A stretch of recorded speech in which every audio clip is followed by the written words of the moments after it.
जों दंफैयोलाय खामानि लामा सेरावनो मावगोन ओइ दं इनो मानसिया बेसेबांबा गोजौ दंयो नै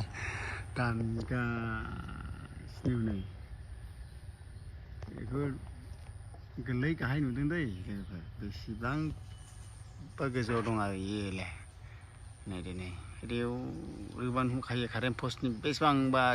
जौसिन इयो बे गोदान कारेन्ट पस्टनि बैयाव फांसे दङ बेखौबो मावगोन लामा गुटेलै नै कारेन्टनि बे कारेन्टआखौनो बिदि जादों लोगोफोर नै